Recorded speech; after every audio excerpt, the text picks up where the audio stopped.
Welcome back to Learn Astrology with Mary. My name's Mary English, and in this episode this week, we're talking to Stefanie James, and she has a podcast, and she originally learned astrology with me, so I feel very cute about that. So if you'd like to say hello to Stefanie, how are you? You've had a baby. Tell me all about it. I did have a baby. I'm okay. I actually launched my podcast, the Stellium Astrology podcast, back in July, 29th of July, 2020. I'd been planning it. It'd been in the pipeline for at least 2 years, but I just never got off my butt to do anything about it. And that year was obviously really awful as far as any kind of transits are concerned. They were just really difficult. But I elected what I felt was quite a good day to do it. Mm-hmm. And funnily enough, I looked at the chart and I thought, oh gosh, there looks like so many things that could potentially come over the next year. But my mind never even went there as far as a baby was concerned. I kind of just thought that wasn't really going to be my path. And then, I think eclipse season later that year kind of brought some interesting gifts. And I found out I was pregnant.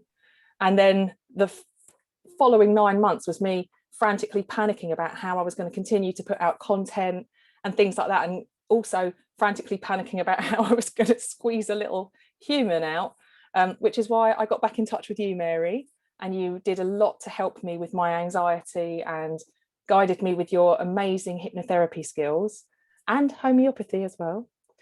And actually I had a really good experience considering everything, being a mum during pregnant during a pandemic. Which is scary. I know lots of the mums that I talked to who were, had pandemic babies, were all, incredibly anxious, really struggled with it, unless of course they'd got COVID and they were okay, and then they were fine. But it was like the not knowing, and especially when you get into the third trimester, when all of your lungs and organs are just completely squished up, so you can't even breathe properly anyway. And then to think that you could potentially get something that could make it even harder to breathe.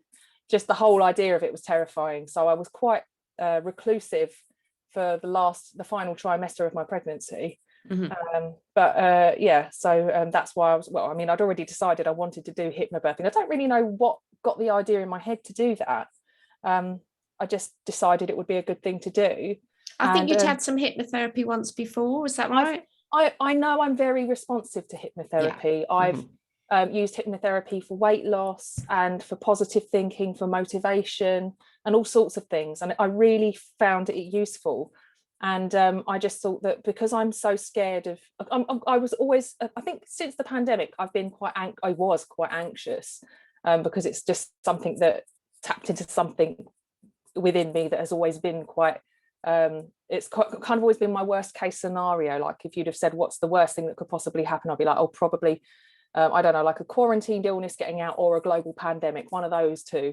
Right. And top of the list then. Yeah, that was literally like my worst fears. So so that's why obviously I got in touch with you, and it's been really actually good for us to reconnect. Actually, it's been really helpful for me.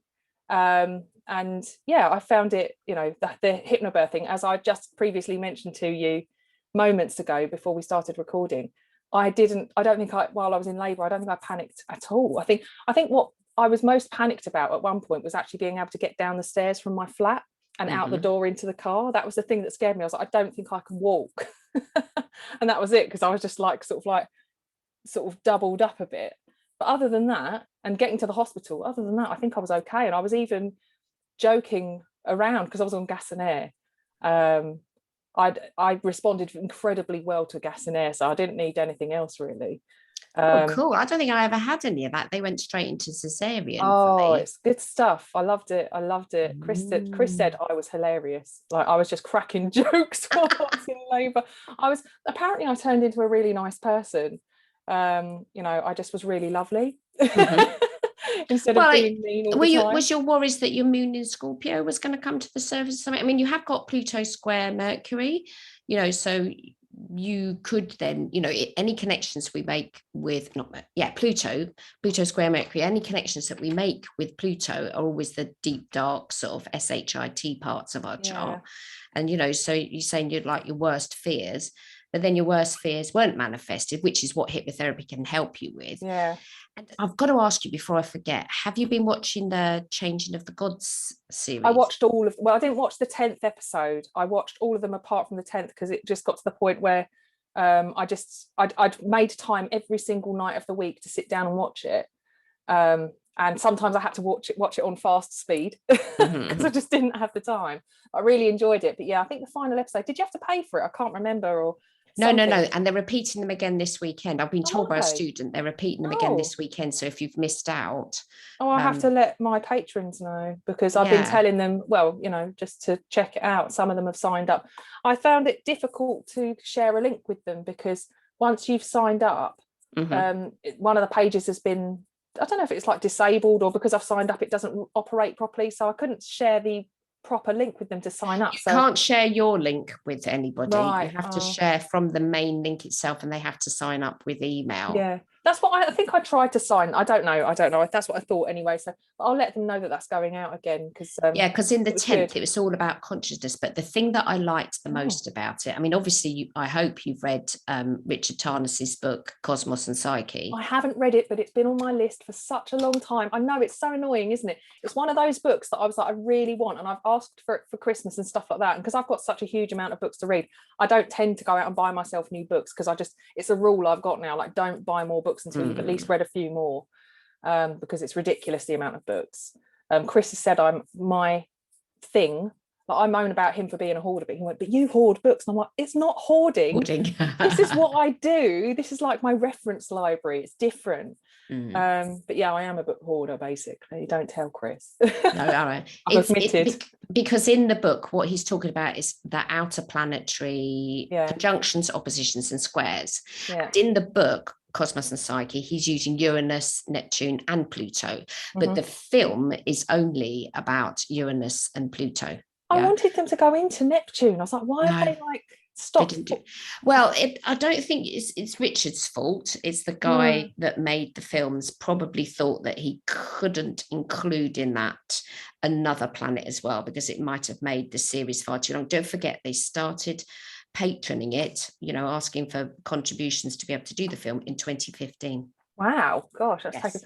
Wasn't that around the time of the Uranus-Pluto square? Yes, exactly. That's when the whole film started. But what I thought was lovely about it is that it made it so inclusive. It had everything in it. It had all different sort of options. Because I sent an episode to my sister who's gay. I sent her the gay one, it's all about gay pride and stuff. And I thought, because she's into astrology as well, I thought, she's really going to enjoy that. Yeah.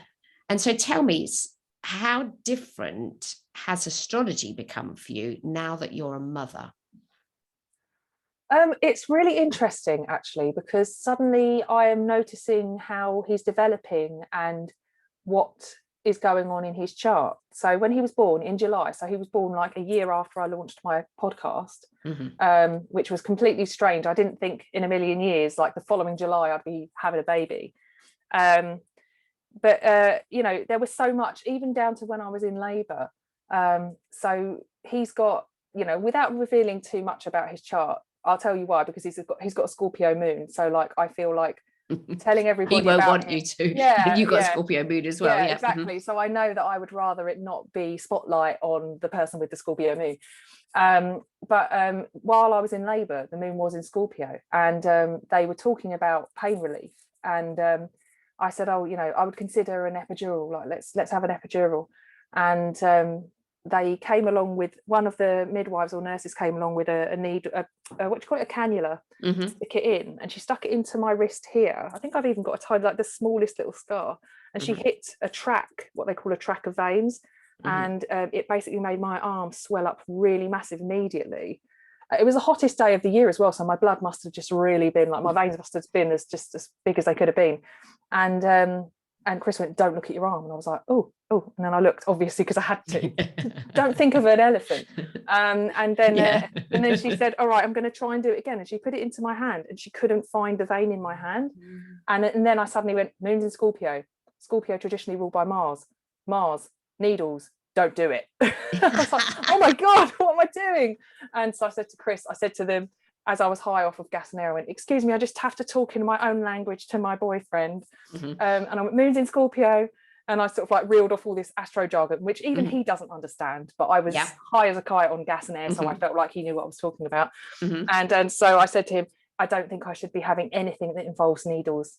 I don't think I think, unfortunately, I'm being, this is to tell me this is a bad idea. And he happens to work for a charity for spinal injury. And you know, the thought of having, I said, if they can't even find my vein, how are they going to get the needle into the right place in my back? I was like, it's not a good idea. So yeah, I toughed it out and I did it on gas and air instead. But you know, it's things like you become more mindful of things. You know, like I look at him, you know, my little boy now, and I think at the moment he's really starting to get his own personality, and he's starting to get a sense of like he's getting a bit more not tantrumy, but really starting to show like his likes and dislikes and stuff. And he's currently at the point of having a Mars, or it's going to be having his Mars opposition soon. And Venus as well, Mars and Venus opposition. And you know, there's just like, I think at the different stages or the different developmental leaps, I think without, I probably should have been like writing it and studying it, but I've just been watching it more. I don't want to be too detached from the parenting process, you know. I think, you know, at a point when he was at his Mars square was when he really started to get a bit more active and really start to sort of develop like in a much more obvious way, like because there's a good few months where they're just kind of like a little potato that just sits wherever you put them.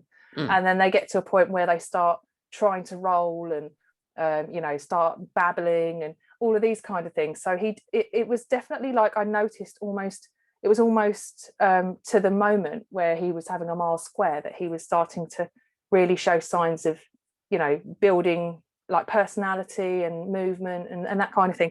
And yeah, the moon phases as well, like all new mums are just like constantly wondering if they're going to get a good night's sleep. But whenever the moon is going to go through Taurus, where Uranus is, I'm always like, it's never going to go the way I think it's going to go. I'm just going to have to like let go of any kind of hope for a good night's sleep, and maybe if I get one, it will be a bonus. You know, it's just like kind of understanding that there are certain areas where we literally cannot, I mean, we can't control any of it, but it's understanding the likelihoods of potential in what could manifest, you know. Yes, I mean, you're going to have a think about control anyway. You have got Moon in Scorpio, the most wanting to be in control moon sign, and Sun in Capricorn. Well, I don't know that Capricorn's about control. Scorpio definitely is. I don't think Capricorn's necessarily about control. Scorpio is about it. Who reckons that Capricorn's about control? I think Frank Clifford of the London School of Astrology said Capricorn is about mastery of their external environment, which can be about having an element of control over the external, whereas Scorpio is about mastery of the emotional environment. True. So having a sense of control over their emotions. It's funny because as far as water signs are concerned, they're not particularly boundaried, but I think a Scorpio moon is boundaried. Yeah.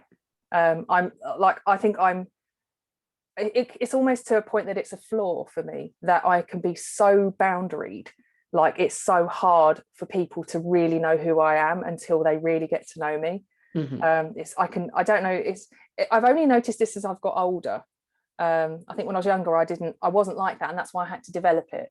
But yeah, it's just got to the point where I'm like, gosh, I am like super boundaried. Like it's just like, it is almost a bit of a flaw because it can be quite frustrating for other people, I think, and sometimes for myself when I think, why don't I just let myself open up a little bit or just be a bit more vulnerable sometimes. Yeah, so but now my little boy, the thing that I thought was odd was the fact that he's born under the same moon sign as me, and it was the one thing I never considered. I firstly thought I was going to have a Leo because he was expected to arrive 5 days later. So I was like, oh, if he's a little bit earlier, he'll be a Cancerian, and I always felt he would be. I always thought that the Cancer thing felt a bit more fitting. But never in a million years did I think he'd have a Scorpio moon. I imagined every other moon sign except for Scorpio. And then when he was born with that, I was like, oh, I felt a bit sorry for him. I know what this feels like. So, yeah. But he's very content and happy. So, you know, I don't get too much of that. Funny considering he's Cancerian with a Scorpio moon, I don't get that moodiness from him that you would expect. Yes, but all his needs are being met. at the moment. Yeah. No child is going to kick off and be a nightmare if their needs are being met. And I think that's the wonderful thing that astrology allows us to have, is to know what a child's needs are. So once you've got your head around the ascendant sun and moon, you're like 90% on the journey to understanding someone in any capacity, that the ascendant is going to manifest itself when they're under stress, same stress they're under when they were born. The sun is, the ego, what you need to be able to, what's the word? Obviously take into account. And then the moon is the bit that we don't show to other people, but it's our feelings. And if you've got your head around those three bits, and you've got a kid, well, okay, so I'm always talking about one of my sisters that's got moon in Taurus. If she doesn't know what time the next meal's going to happen, she's going to freak out, because that's what moon in Taurus is. I mean, I'm married to a Taurus as well, so food obviously comes into it. I can relate. My partner has Taurus rising, Jupiter rising in Taurus, so it's like even bigger. Taurus on steroids. It's all about the next meal. Absolutely, it is. Whilst air signs, they couldn't care about what time the next food is. There's a lady that I work with, and she's an air sign, and a big percentage of her children, she's got quite a number of children, a Taurus, or have got a Taurus here or there. And when I said to you do need to tell them first thing in the morning what time the food's going to be. She said, really? And I said, yes. And then that's it. The whole house is calm now, because she'll tell them in the morning what food's going to happen that day and what time it's going to happen, and everybody's calmed down. And I really think knowing us, because I'd got into astrology when my son was little. He's 29 now, coming up for 29. And it absolutely helped me understand him. But I think I pushed it a little bit too far, because he's a Libra. And now I say things like, I'm really indecisive. And I think, oh God, was that me that told him that? I'm very wary of that as well, because like a lot of people, when they find out you do astrology, like not any of the mums that I know, actually, none of them said, would you look at my baby's chart or anything? I don't think they know exactly what it is that I do. I think it's still, in the group that I'm in, they don't have a real understanding of the depth that I can go to with it. However, the people that do understand the depth, they do say, oh, would you look at my baby's chart? And I just always I'm very careful not to say something that will stick, or that they can project, will become a self-fulfilling prophecy. Yeah, exactly. Yeah, because I just think, if I was to say something that they could then constantly have that in their mind, and they'd be either trying to work towards it or work away from it, I could be getting in the way of a natural process of that child's state of becoming. And I don't want to be responsible for filling somebody's head with something that maybe for me wouldn't seem like a scary thought, or anything. You could say anything to a parent and they might think, oh no, that was what I had when I was younger, I don't want them to have that. Let them deal with their own process. And if I was to look at a child's chart, I would guide in a very gentle way, and I really wouldn't go any deeper than sun, moon and ascendant, probably. I just don't think it's necessary. It's hard enough knowing my own child's chart and seeing everything and dealing with my own feelings that come up about that.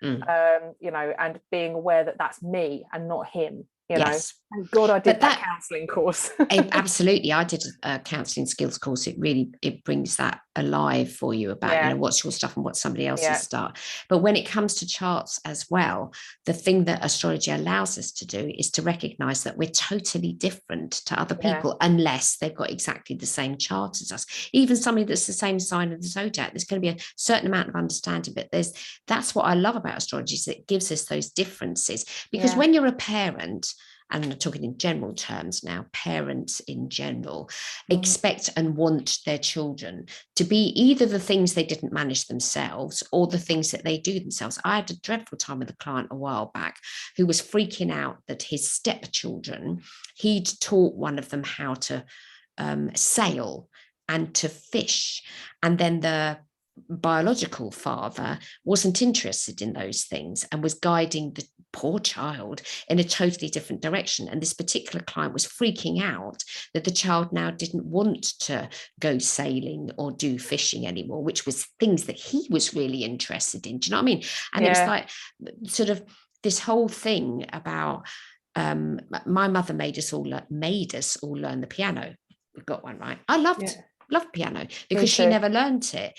But Yeah. that's because of a lack that was in her life. She then Yeah. wanted to manifest it through the next generation. I think, well, if you never learnt to play the bloody piano, then it should be you that's learned the piano. I mean, I Yeah. benefited by it because I like playing. Yeah. Yeah. But that can happen. So, and then there's these awful dynamics that you can see within families. Anyway, I love doing family astrology, so that we've got the child, we've got the parent, wherever, where is the issue in the chart? Is it a personal planetary thing? Is it an outer planetary thing? Is it a generational thing? Where does the healing need to happen? Because we can project so much onto our children, Yeah. and I really think that's a crime and needs imprisonment and beatings. It's wrong. This is Don't exactly do why it. I'm so wary of it. And I guess that's the biggest gift that astrology's given me, and learning counselling skills.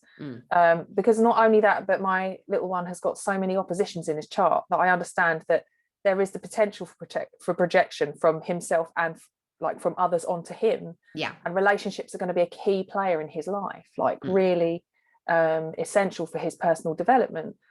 And as a result, there's times when I see or think about things that he could be getting up to, and I think, oh, I don't want him to do that, or I don't like that. And then I think, no, because it's not bad for him to be with other people who are different to me and what I think is right. I wouldn't give him to somebody who's going to do something terrible and really awful. But if somebody's got a different perspective and they're a bit they do or say things the way that I wouldn't necessarily think was the right way to do it, but there's nothing wrong with it, then that's only going to help him to develop his own personal likes and dislikes. I don't want him hanging around with bad influences that give him a potty mouth.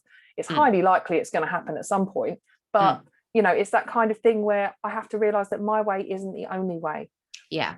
And it's hard as a mum, when you become a mum, you don't realize, I mean, if anybody out there is ever considering it, you really haven't got a clue what it's like until you get there. No. And you think you know what you would do and say and behave and have all these ideas about the kind of mum you're going to be. And then when you're in the situation, you're like, this is not at all how I imagined or planned. Yeah. And you find yourself thinking things that you never, ever even envisaged would cross your mind. And it's just one of those things where, for me, I've realized since having him, I've really stepped into the possessive nature of my moon. Like I get very much like I want to control what's happening around him, and I have to really stop myself. And it's like I have to, it's almost like having him, it's like having a mini Buddha that's like, watch thyself. He looks like a little Buddha, doesn't he? He does. He looks so cute. Yeah, but it's like that. I have to constantly remind myself, is watch yourself on this, because it's not about how I do it is the right way. My way isn't the right way always. I'm just doing it the way that I understand the most, that sort of like resonates with me. But his dad is very different to me. He does things differently. He's going to have what he needs from his dad as much as he's going to have from me. So I have to be mindful of that and understand that that's part of the nature of growing up, and that's what, with your the stepdad and the dad that you were telling me about, that child is going to get exactly what he needs from, we don't find ourselves in these situations accidentally. I personally don't think. I think that we're here, I don't necessarily know about like predestination and stuff like that, but I do think that there's a sense of you find yourself where you're meant to be when you're meant to be, and what you learn from that, you can learn from it, or you can continue to go along blindly and not take on the lessons. But I feel like you don't necessarily get as far perhaps as you probably would if you want to engage with it consciously. And with having two masculine parental roles in his life, teaching him very different lessons, I think that could lead to developing a very clear sense of individuality, as opposed to being put in a little cookie cutter and being like the perfect representation of everything that his father lacked. It's I don't think my parents particularly projected much of their own failings onto me. I think that they enabled me to be very individual. I always used to say, I don't know if I want to do this, I don't know if I want to go to uni, and my mum would always go, as long as you're happy, I'm happy. So she, in one way, I didn't feel the need to push myself until I found what I wanted to do, but it took me a long time to find it, and for a long time I didn't feel very successful. The Capricorn in me wasn't very happy, felt felt very Well, you were under Pluto for a long time. Pluto's yes, the furthest planet in your chart. It's the first planet, and it had to transit past yeah, everything. yeah. So Pluto did take me some very dark roads. And actually, my progressed Mercury, Mercury turned retrograde the day I was born. And Oh, so okay. for the first 21 years of my life, Mercury was retrograde. And then it turned direct, and it's been going direct. And I had my progressed Mercury return in October last year. And from that point, I feel like I had to do all of that stuff. I feel like it was Yeah. part of why I'm here. I had to go through all of that stuff. So instead of feeling like, oh, I've really sort of like wasted a huge chunk of my life doing stuff I should never have done, and with people that, I don't feel were particularly good for my soul's development, actually, perhaps they really were, but maybe this was an essential part of the ride. And Well, it's Byron Katie that says, I think it was Byron Katie. It's either Byron Katie or Eckhart Tolle. No, it's Eckhart Tolle, that your partner, your partner is part of your spiritual development. And you sort of think, what a load of gobbins. And then you think, well, no, actually, this is somebody that I'm with 24/7, 24 hours a day. And the things that they trigger off in me, it's nothing to do with them. It's your own stuff. You've got to sort of sort it. And but then I have got Sun in the seventh, so that's part of my life purpose anyway. But definitely, you can have a difficulty in your life, and afterwards, looking back at it, you realize, well, actually, it's possible to look back and think, I'm glad that difficulty happened, because it may be the person I am today. But whilst you're swimming through it, it's pointless saying to a client, for instance, oh, well, you're going to look back at this at some point in the future. They'd bite your ankles. What a horrible thing to say to somebody. It's not productive. Not at all. No. But I absolutely hear what you're saying as well. And you have got a very clustered chart mind. You have, my love. I know. You've got everything all on one side of the circle. You have. Yeah, I have. And all those empty bits. So you're always going to be affected in some way by the outer planets, because the long transits, and it is, your whole life is going to be under Pluto until it eventually comes out of Aquarius and goes into Pisces. I tell you what, I'm not looking forward to as a future transit. Saturn's going to be going into Pisces. I'm not really too happy about that. Last time Saturn went to Pisces, my ex-husband ran off with another woman. I don't think that'll happen this time. He's not lining up with anybody, my new husband, but not new, we've been together for ages. But I just sort of thinking, how's that going to manifest? Because it'll transit through my seventh this time. And sort of going by last time, I thought, oh, I'm interested to see what will happen. But I've got such a splash chart. I don't have the outer planetary things like you. I think you're going to attract a lot of Capricorn clients to start with. That'd be good.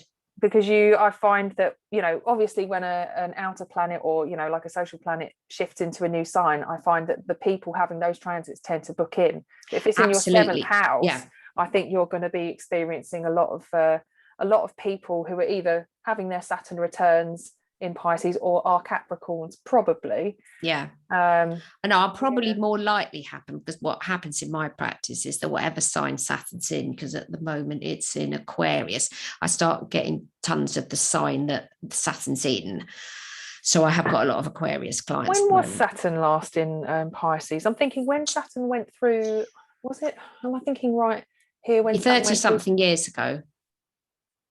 I'm thinking about Jupiter. When Jupiter went into Aquarius, I know what I was doing. I was working in the civil service and had a good social life back then and that kind of thing. But when Saturn goes into Pisces, I wonder what I was doing. I was probably having a tough time at school or something. I don't know. I didn't have a good time at school. I wasn't really very hold on, let me just go back later, because my son was born in 2000. Definitely not academic. Yeah, he was born in 1993, so it'd be round about then. That's right, actually. Yeah, because you had the Uranus Neptune conjunction in 94. Right. As yes. Pisces, Saturn in Pisces. So it'd be the beginning of 94, probably the end of 93. I'll tell you what it might be something to do with, actually, technologically, just thinking about it, because obviously, during the Uranus Neptune conjunction of 93, and we had Saturn there. This is when the internet sort of was developed and came out, and there's been all sorts of development since, and now Facebook has changed its thing to Meta, because it wants to be part of the metaverse. I wonder whether this is where we're going to start to really engage in sort of like a more virtual reality as far as technology is concerned. We've already I really hope we don't. it's have you seen that film Ready Player One? No, I Oh, you haven't. should watch it. I think you'd enjoy. Well, I mean, it's I like think it's I've good watched and too it's much bad. Black Mirror to be. Yeah, it's like, I mean, the thing is, it's Black Mirror's terrifying, and yeah, And true. it's And he's a scary because Pisces. is he? Oh Yes. wow, so he's more of With Moon a in Gemini. he's definitely got an ability to see ahead of things, doesn't he? He really does. But yeah, he is incredible, Charlie Brooker. But yeah, I think with Ready Player One, it's a film, and it's I think they even tell you the character's date of birth, and I've used it in my Uranus Neptune talk because I think he's got the character's date of birth. I think he's got Uranus and Neptune in sextile or something. I can't remember, but I even looked at the character's date of birth in the film. Oh wow. But yeah, it's all about it's a technological kind of, as far as computer gaming is concerned, it's kind of like an indulgent film because it takes you back to like really old games and into sort of like modern technology, and you've got like things like the DeLorean in it, and just like all these different kind of cultural kind of references of film and computer games and stuff, and just kind of like the problem is that they're living in this virtual reality world, and the world has become this weird place where people are living in these tiny little single, like almost like little caravan type things that are piled on top of each other, and they wear these headsets, and the only way they get any exercise is if they've got like a little treadmill, a gaming treadmill,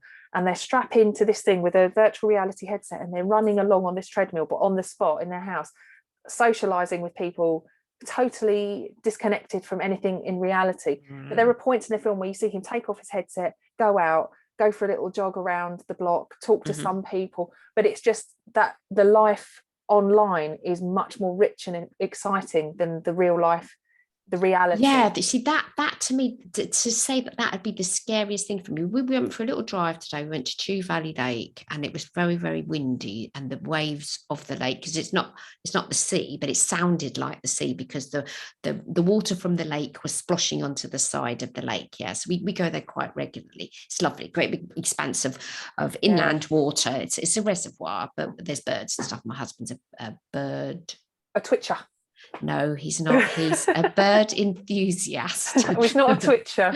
No, he's not a twitcher, but he likes birds and he likes aeroplanes. So he's not a plane spotter and he's not a twitcher, but he likes both of those. I have to say, I do like aeroplanes. I do enjoy watching them take off. But it was being outside in nature, and you cannot do that online. And as much as I love my phone, and I'm probably as addicted to it as the next person, I don't think I'd absolutely die if I didn't have it anymore. Do you know what I mean? And the thing I'm very nervous about, because don't get me wrong, I love technology. We wouldn't be able to speak to each other if technology wasn't invented. My practice would be down the toilet if the sort of metaverse, whatever you call it, the internet wasn't invented, and I'd still have to see people face to face. I mean, probably I'd be able to do it, but I don't want to do it at the moment because of the pandemic. But anyway, beside the point. The thing is, my fear with having too much that's online, that we will lose the connection with nature. I'm a bit of sort of into Greta Thunberg and stuff. I do think we're ruining the world and blah blah blah and all this. And if everything, and as much as it will develop and it's wonderful and the games are good and all this, I in my private practice as a homeopath have seen over the years numbers of people that have been addicted to online gaming in various different ways. And there was a really sad case, don't want to go into it, patient confidentiality, but that was because of multiplayer. Is it called multiplayer? Is that right? Thing called multiplayer, where you're playing more than one person. Is that right? Yeah, you can play alongside people, and yes, this was somebody that did that 10 hours a day. I have to be honest with you, Mary, I could do that. Like if I didn't have a baby, I used to love online gaming, and I used to ring my brother-in-law, and we'd be in different houses, but instead of being on the internet connection, we'd be on the phone to each other because we had free calls to each other, and we'd be playing online games together, and hours would go by. We didn't do it every day, but I could have very easily slipped into that. I've got an Aquarius stellium, and I've got a Jupiter Uranus conjunction, so you do. So for me, like that world of escape. Oh, you've got like Venus and Mars in Aquarius, so have I. So you're having a Venus and Mars return, so am I. Bless. Yes, yeah, exactly. So yeah, I've got plenty of sort of stuff that suggests that I might enjoy that kind of technological platform and that type of escapism. And I think that virtual reality does concern me, actually. I think that kind of direction that things seem to be heading is a worry. And you know, when I think was it a Saturn Uranus, was Saturn in Sagittarius and Uranus was in Aries. I can't really remember what it was, but we had that augmented reality with Pokemon Go and stuff like that started coming along. And that was when those two planets were in contact, and people were like stepping out in front of traffic and dying because they were getting hit by cars because they were too preoccupied with their mobile phones. Well, they still do that. Yes, but I mean, with the augmented, there were so many deaths related to that game, right? Like, because people were like, and they were like trespassing on people's property. Oh, that one, yes, when they had to go and find the little creatures and stuff. And and there was, there were, there was like this fire station that had like literally like said that they're going to arrest people that keep coming in because there were like all these little Pokemons in the fire station. And people I do remember that. Yeah, that was very weird. I think it was when Uranus and Saturn were in communication. And I think it may have been around 2016. I think it was those two planets anyway. And that was like augmented reality occurring. Pluto was in Capricorn, Uranus was in Aries, Neptune was in Pisces in 2016. Where was Saturn? Saggy, you're right. Yes, yeah. So it was those two, I think, yeah. And you know, I just feel like that when Saturn, with all of the developments, I just feel like with that kind of sense of escapism and well, say detachment, but you know, that ability to like transcend reality that Pisces gives us. Saturn can come in and it can bring us back down to earth, and it can drop anchor there, but also it can manifest reality there, can't it? It can bring stuff, it crystallizes anything that it comes into communication with. When it's Neptune, it really brings into reality.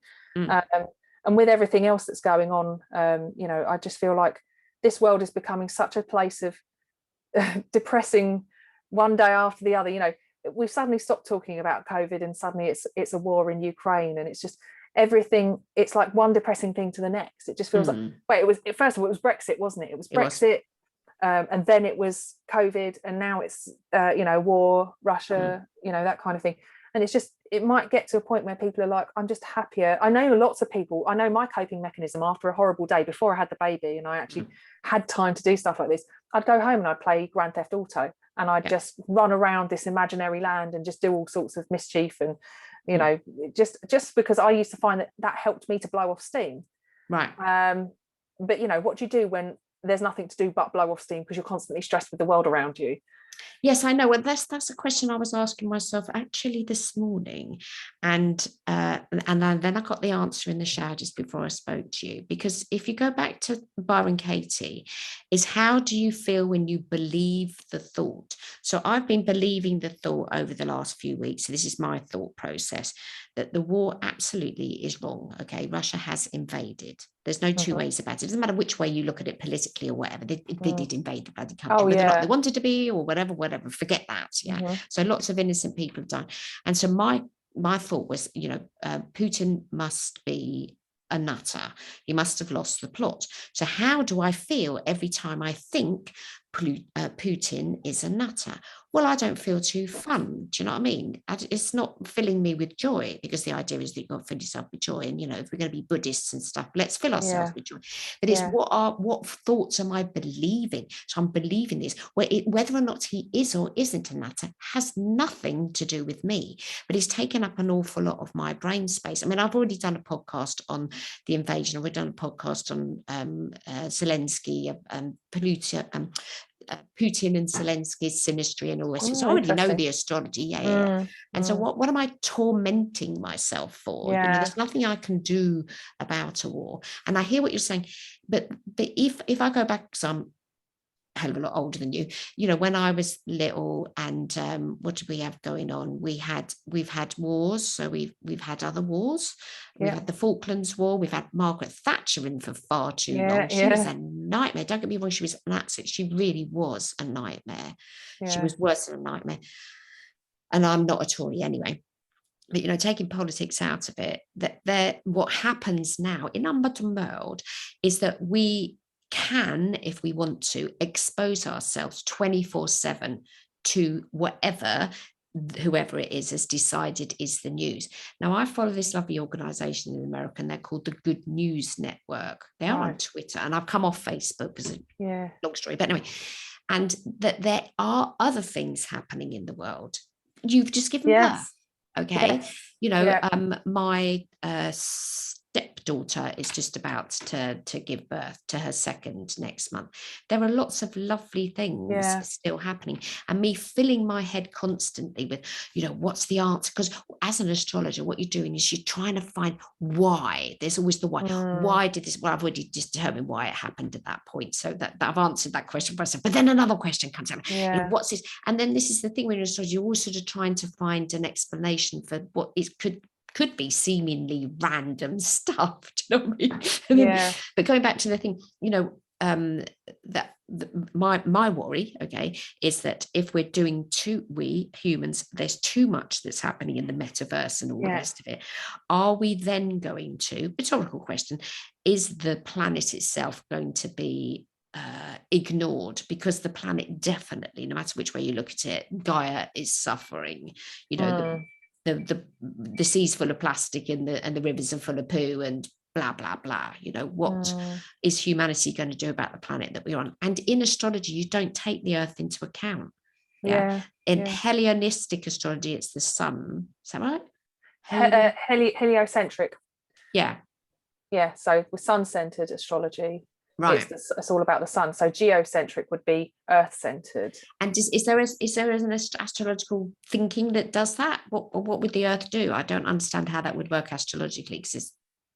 I suppose if you were doing a geocentric perspective, you would have to look at the sun. Well, I suppose we're looking at the sun from a geocentric perspective, but in a sense of like the sun being the planet that everything would travel around.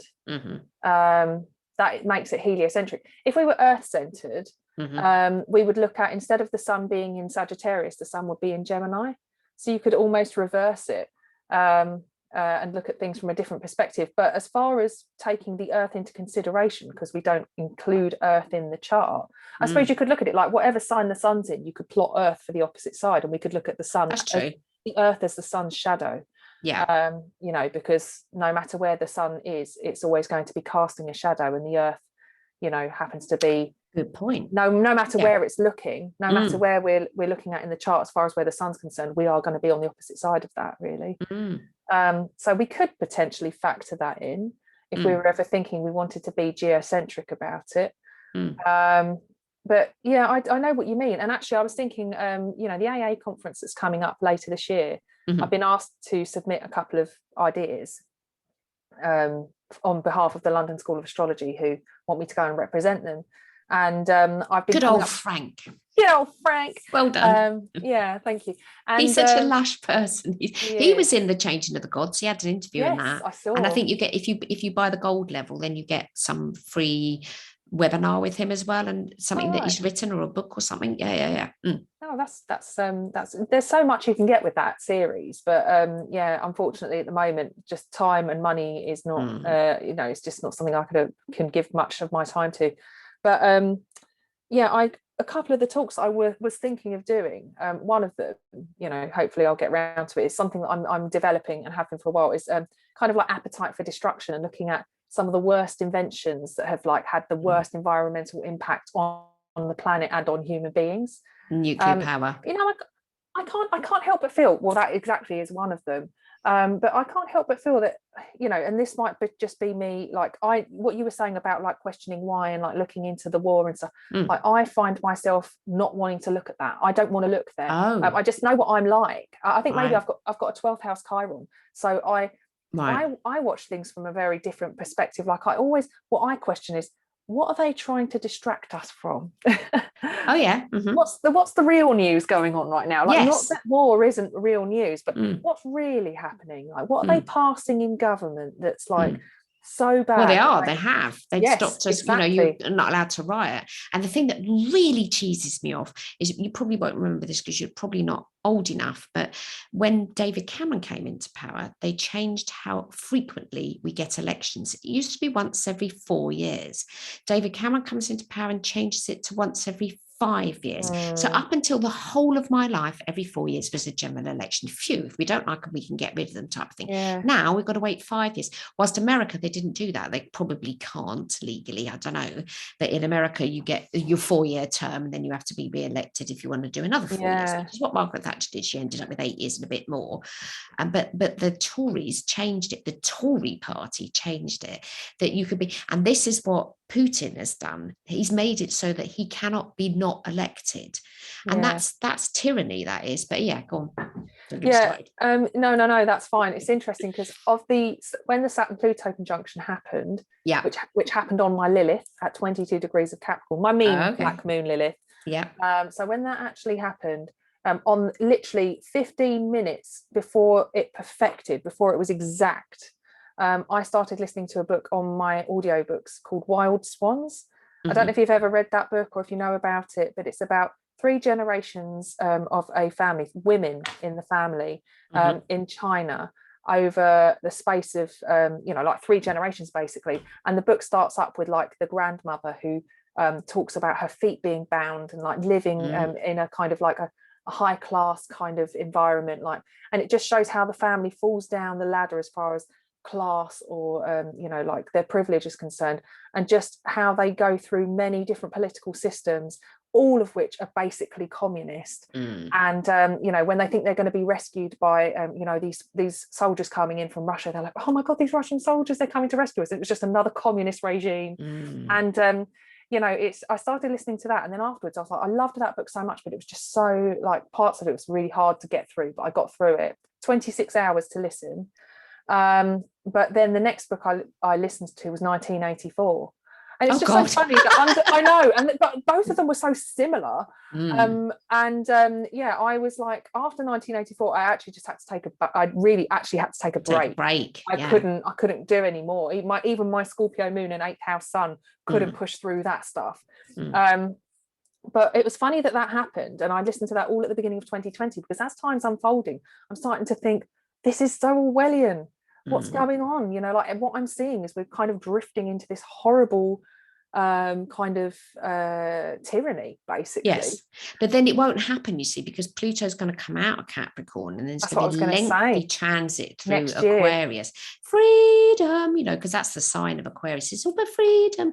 So there'll be people more likely wanting to riot and stuff, and well, let's hope they do, and overthrow the tyranny. I hope it doesn't go as far as sort of like that we end up like in France, revolution stuff, and sort of killing the royal family or whatever. I think that'd be a little bit extreme. Just a bit much, just slightly. But I mean, Aquarius, Saturn is in Aquarius, and I think it's lovely how Saturn comes out of Aquarius, goes to Pisces, but then Pluto takes over. So you've had the soft version, Saturn's in Aquarius. It's like, we're going to make we're going to ensure that people's freedom is a legal thing, and that's blah blah blah. But then Pluto, lengthy transit. It's like, whoa, how's that one going to manifest? It's really interesting, because because it's International Astrology Day on the on the 20th of March. Basically, we're recording this. I don't know when you're putting this out. When are you planning to put this out?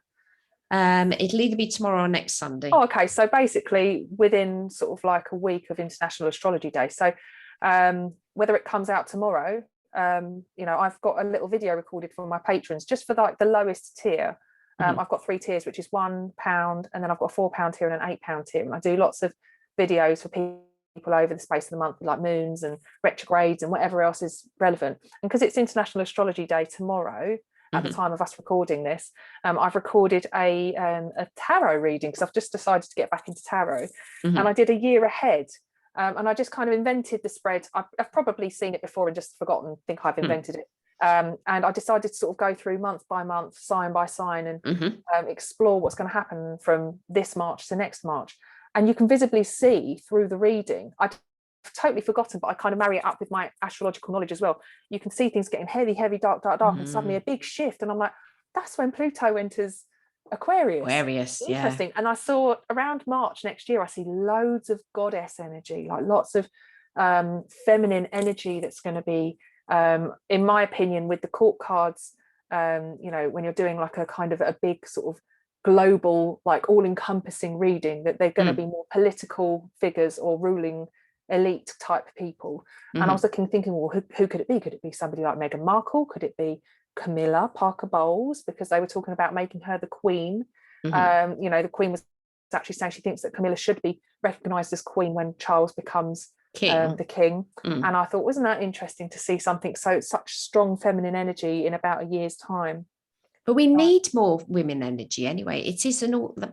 If war isn't a bloke thing, I don't know what war is. You know, all the things I want with the pandemic. I don't think you can make that male or female really. But definitely, war is very much a male thing, because it's, you can see that the people they're trying to get out of the country is the mums and the babies. And if you're a bloke and you're 18 or over, you've got to stay and fight. Oh, how awful is that? It depresses me. But we won't talk about that. So just for the last few moments, so tell me, Steph, so you've got the podcast. Yeah. You're doing this for National Astrology Day, is it?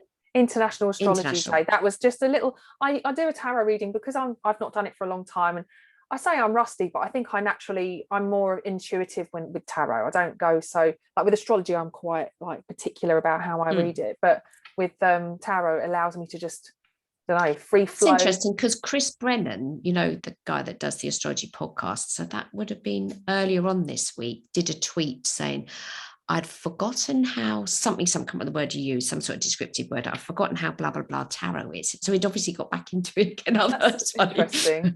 Yeah. So it's funny because I met Chris Brennan and he was really lovely. And we did talk about me going on his show, but I still haven't called him up to do it. He said, get a proper mic and we'll get on with doing it. And I got the mic and then I just started doing my own podcast. And I was like, oh, well, I'll get in touch with him soon. And I just still haven't got in touch with him. So tarot, I just decided to start including it, and I may actually offer it as a service at some point. I kind of have done a couple of tarot readings for the patrons. And it is, for me, the way I see it is like, I say it's a bit of fun, but actually I don't think anything that comes out of what you're looking at when it comes to this kind of thing is a bit of fun. I think it's just for me, it's real. It's like what I can see and what I'm connecting with. So either way, it was meant initially to be kind of a bit of a not to be taken too seriously, just me having a go. But as soon as I got straight back into it, I was like, oh, actually this can't be taken too lightheartedly. It is what I'm doing. But I've used cards since I was 13, and I tend to think that they're a part of your consciousness, and then you're laying them down and whatever, and because you could have three cards that are in front of you and one person would interpret them just differently to how you interpret them. The same thing with astrology. If somebody says Sun in Leo is wonderful and somebody else goes, oh no, it isn't because it's show-offy or whatever. But what I sort of think about cards is it allows us to take whatever the problem is out of our heads, and we now have it there to discuss. Creates a dialogue, doesn't it? Absolutely. And then it's because even if it's just you and yourself and the cards, it's just you and the cards, you're trying to interpret it and getting yourself an answer or whatever. And that's slightly different to astrology, because astrology is, or maybe it's the same, I don't know, but with what because I still do the cards, I've never stopped using them, and I've just used bog standard playing cards. I have used tarot, don't use them so much. I use rune cards, Celtic deck, and karma cards are the other cards I use, which are astrological. And it takes the problem out of your head. It puts it on the table. It's now a topic of discussion, which is a lot more tricky in astrology if your client isn't into astrology. They'll look at my zodiac program here and they go, oh, that's really pretty, and I can see the yellow blocks, but it means nothing to them. But if you lay down a card and you've got something like I'm trying to think of a card now, you've got Haggle as the storm rune or something, or you, like you say, you've got a goddess or whatever on there, people will look at that and then that'll trigger something in them. They'll get to talk about it, so it's prompts as well. And I think it's a pretty useful thing. I agree. And I actually use, at the moment, I'm using two decks. I'm using the Spacious Tarot, which is gorgeous. One of the cards on it, I can't remember which one now, but they've got like Stonehenge or something is one of the cards. I can't remember which one it is now. And I think the Five of Pentacles, which obviously in the Rider-Waite deck is kind of a bit of a grim card, isn't it? When you look at it, in this deck, the Five of Pentacles is like a little stone circle with a wolf looking up to it, and I'm like, oh, I love that. The other one I've got is the Lunar Somnia deck that I'm using at the moment, which is really, really pretty. It kind of reminds me of the Hermetic deck, which is just black and white. The Lunasomnia is not the same in the way that it's black and it's gold, but it's a lot more symbolic than like the Rider-Waite deck, which is lots of different images. You just find that some of the cards that you pull out in the Lunasomnia are really packed full of symbolism, so you just find what you're drawn to, which is what I think I like about it. But I have got too many tarot decks. I mean, is there such a thing as too many tarot decks? I don't think there is. Some people can have loads. And because there's something I'm dying to ask you. So when you have to fill out a form asking people, when people ask you what is your job, do you ever write astrologer?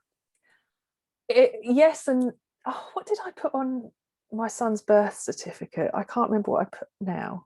I don't remember what I put on his birth certificate, but I don't know. I suppose occasionally I do like say yes, like I don't know if I say astrologer. I think I would say like consultant, because I think I'm kind of like, I do astrology, but I'm also a podcaster, and I'm a bit of a website twiddler as well. So like I do all sorts of little things, but I guess really when people come to me, they're coming for my guidance or like some insight. So I would say that I was more of a consultant, really, more than specifying what kind of consultant. Because it's so annoying when you fill out a form, because I think my husband was trying to get car insurance, and so he had to do it online, and he had to tick a box that would have my job on it.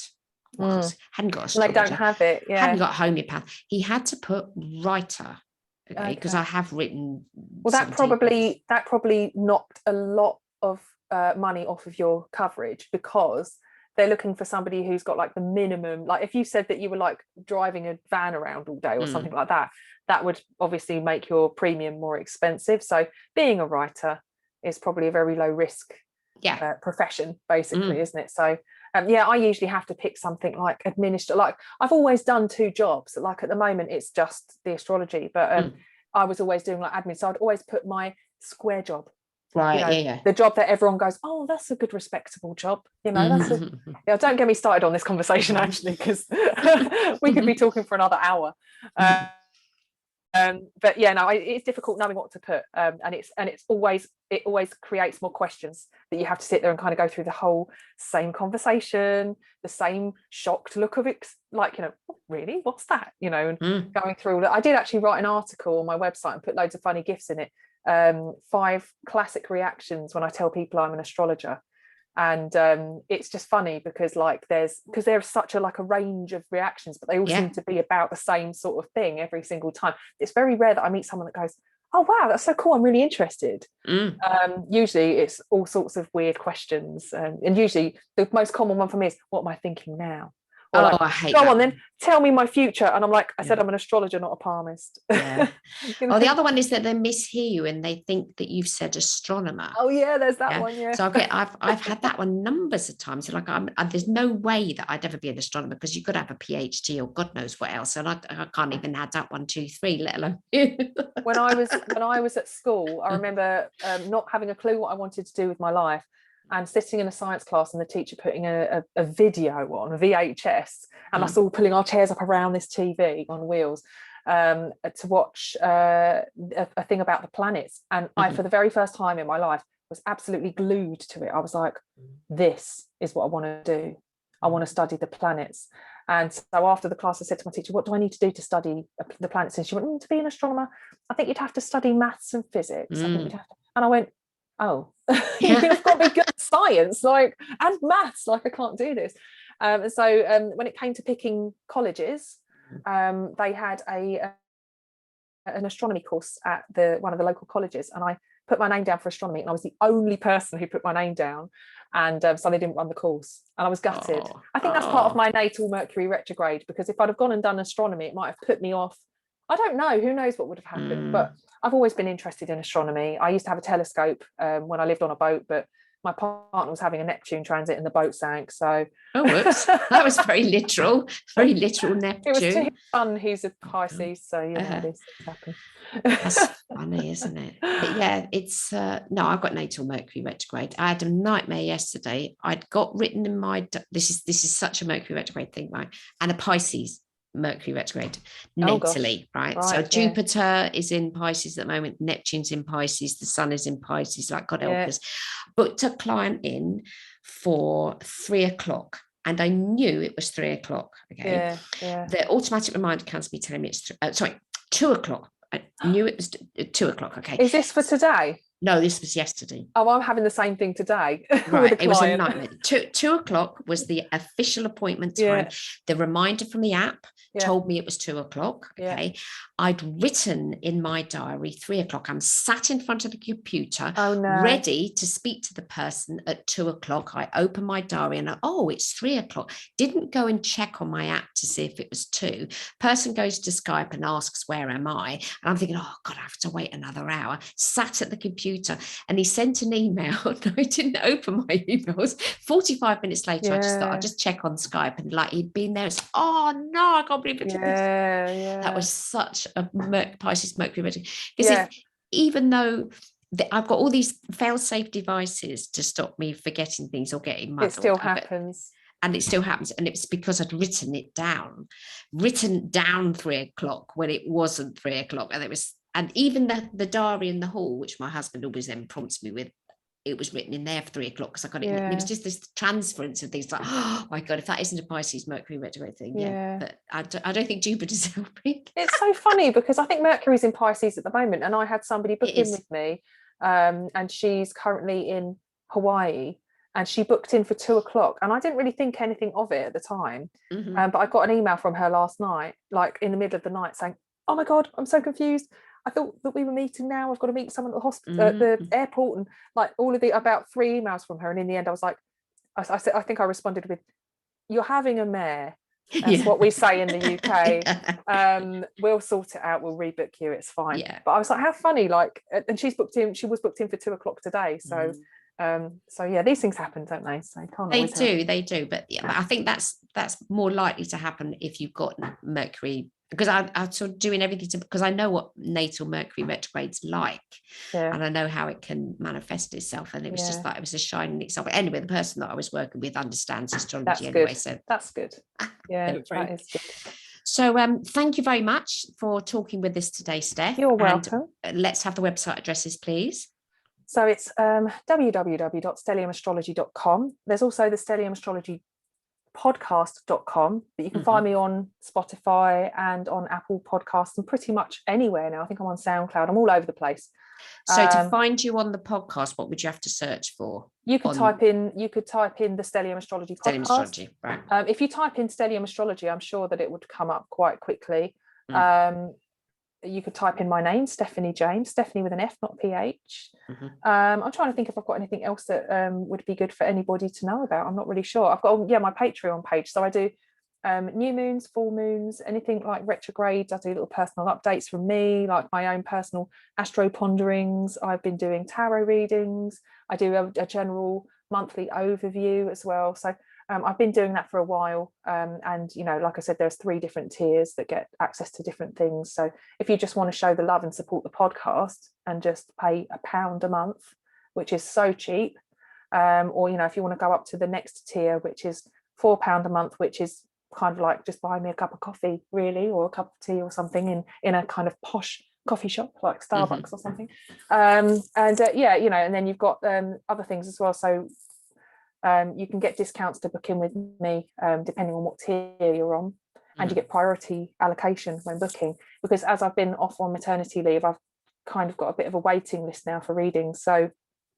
it's good in one respect, but in another respect, I've got this job of like trying to like contact people and get them to come in, rather than just having everybody just kind of swarm to my calendar and having a bit of a free-for-all as far as dates are concerned. So I think I'm still asking people to join the waiting list at the moment, because it's just the fairest way to work through it. But yeah, so it's been really lovely having the time I literally, like I was saying at the very beginning of this episode, I spent from January, I planned ahead because of that Saturn Uranus square happened on my midheaven.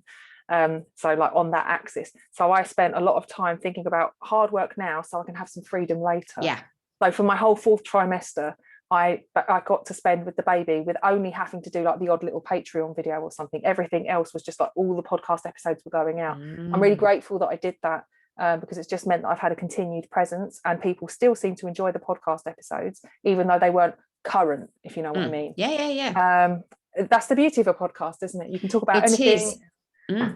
Yeah, and I've had people contact me saying that they've listened to your podcast and heard about me, and then the other way around, I've got people that listen to mine and they've listened to yours as well. And just to ask you, just before we go, so stellium, right? Yes. Which is what you've got, and you specialize in that, question mark? I would say that yes, I've obviously found it an area of fascination. I know there are people out there that call themselves experts in certain areas. I think I'm just a perpetual student, and the people that come to me with their charts, with their stelliums, we learn about them together. I obviously have my own particular way of looking into them and going into things like under a magnifying glass with it, because my Scorpio moon just has to do that kind of thing. So I like to, I do offer a stellium service where we can look at your stellium and really explore it. But I find that it's a stellium in a chart is like one of the world's biggest contradictions. Like, there's just so much stuff bunched together. It can be so hard to unpick it. When you start to understand it, like breaking it down, looking at it individually and bringing it back together again, and then taking on the many layers of potential, I find that actually that they often are an indicator of a specific type of life that is required to be pursued in order to fulfill your a sense of meaning, or your sense of, I don't want to say destiny, but like we do feel like we're here for something sometimes, particularly those with a stellium. They usually feel so drawn to one area of life, and lots of people say you're obsessed with this, or you're constantly focusing on this one thing, and you've got no time for anything else.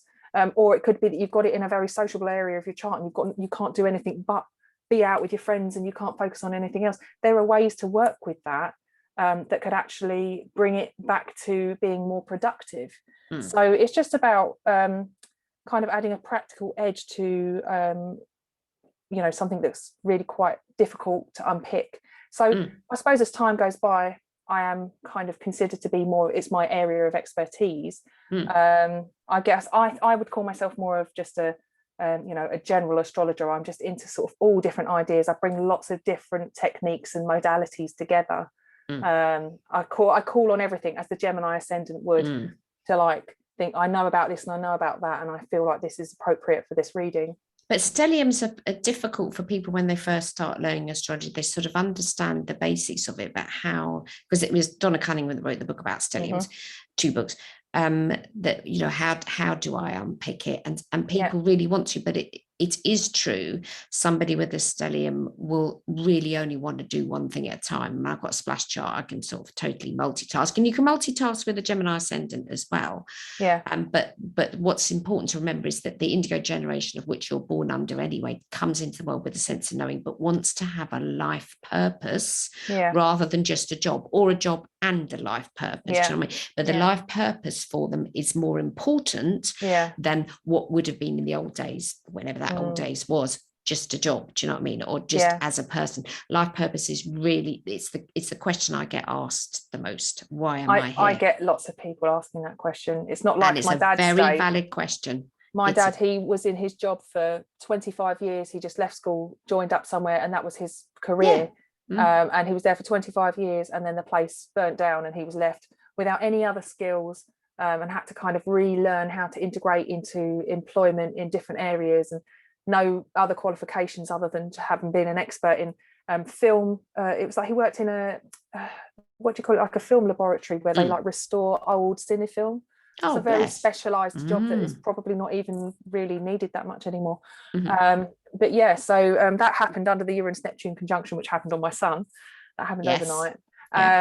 But that's, I'd also say that I'm really very interested in mundane stuff. So for me, like all the transpersonal planets, particularly if they're in a stellium, I find that is like a particular area, very, very niche interest that is expressed. So yeah, I think, when you've got such a cluster in your chart that like pulls you into one area, it's almost like if you've got something heavy on a bed, you can't stop everything on the bed rolling towards it. That's just the way it is. So that's if you think nice about analogy. If you think about your natal chart like that, if the planets actually weigh stuff down, where you've got more planets, you're going to have everything rolling. If it's just something that naturally draws. So you have to kind of understand that it's okay to be like that.